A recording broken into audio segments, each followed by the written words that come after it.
Hola students, welcome to another video.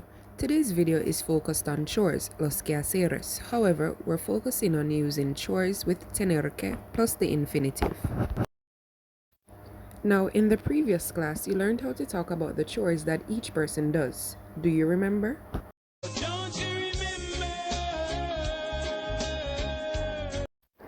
To do that, you simply remove the AR, ER, or the IR from off the verb, and then you added the appropriate ending depending on who it is that you want to say does the particular chore. But also, please be reminded that we also have our irregular verbs.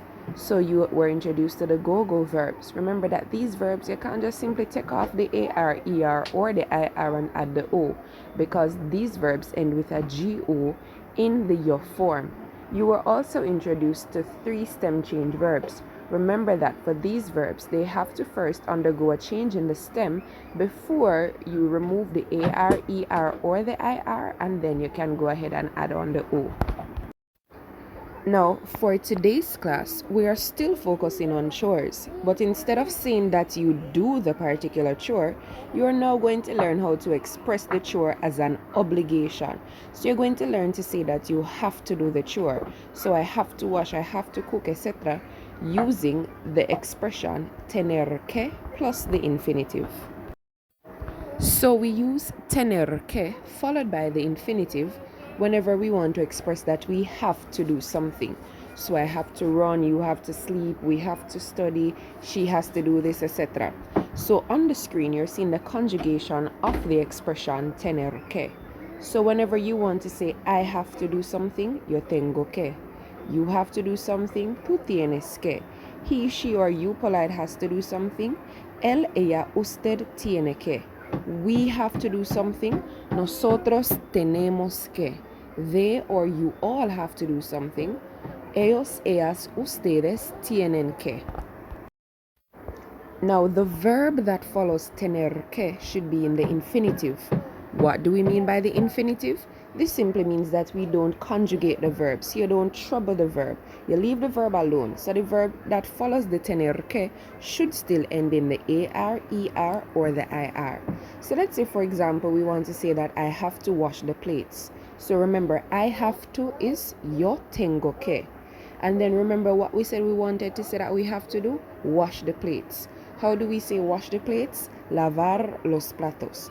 So, therefore, yo tengo que lavar los platos would be I have to wash the plates. So notice, I didn't do anything at all to lavar, so I didn't trouble the AR, I left it alone, right? So all I needed was I have to, which is yo tengo que, and then I place the activity that I'm talking about that I have to do, which is to wash the dishes. So that would be lavar los platos. Didn't know that it would be this easy, right? Wow! So basically, all you have to do is just to use the appropriate form of tener que, depending on who you want to say has to do the particular chore. And then you go ahead and add on the verb or the chore activity that you want to say that the person has to do in the infinitive. What do we mean by the infinitive? The verb not conjugated, the verb ending in the AR, ER, or the IR.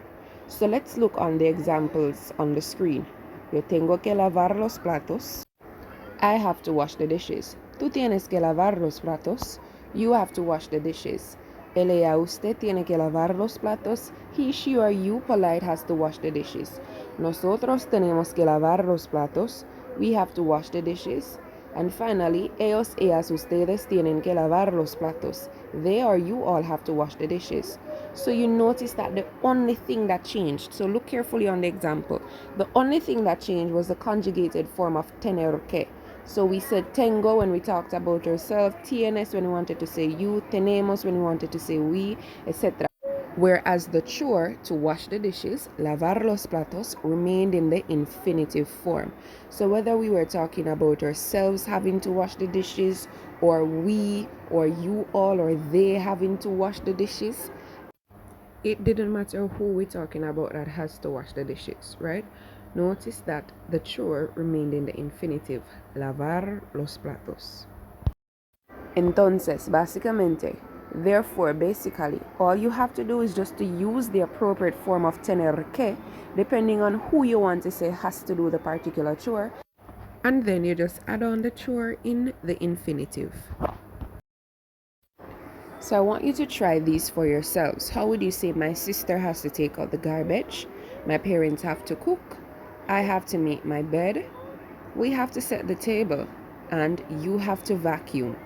So remember, all you need is the appropriate form of tener que, and this depends on who you want to say has to do the particular chore, and then you just add on the chore in the infinitive.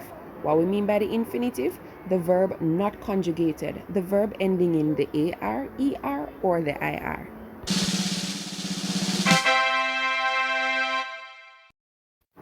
If you said, mi hermana tiene que sacar la basura, mis padres tienen que cocinar, yo tengo que hacer la cama, nosotros tenemos que poner la mesa, as well as tú tienes que pasar la aspiradora, then you are correct. So notice, all the chores, to take out the garbage, to cook, to make the bed, set the table, and to vacuum, they were all in the infinitive. The only thing that changed was the conjugated form of tener que, and we conjugated it depending on who we wanted to say have the particular chore to do. Entonces vamos a repasar. Let's revise. So remember we said that our focus is this. Instead of saying that you do the particular chore, so instead of saying I wash, I cook, I iron, or you wash, or she washes, etc., today you are learning how to say that you have to do the particular chore. So I have to wash, I have to cook, she has to do this, he has to do that, etc. And to do that, we're using tener que plus the infinitive. So all you have to do is to select the correct form of tener que, depending on who you want to say has to do the particular chore, and then you simply add on that chore in the infinitive. Now it's time for your activity, so you have work to do. So for the first activity, it's a little dialogue between Mama and Monica. All you have to do is to read the dialogue carefully and identify the different tasks or chores that Mama is talking about that different persons have to do. And for the second activity, it is saying tu padre necesita ayuda para una tarea, tú y tus amigos inventan excusas según los dibujos. So your father needs help with a chore, you and your friends invent excuses according to the pictures, right? So you're going to simply say, yo tengo que, I have to do this, I have to do that, based on the pictures that you're seeing there. And that's it for today's class. Adios.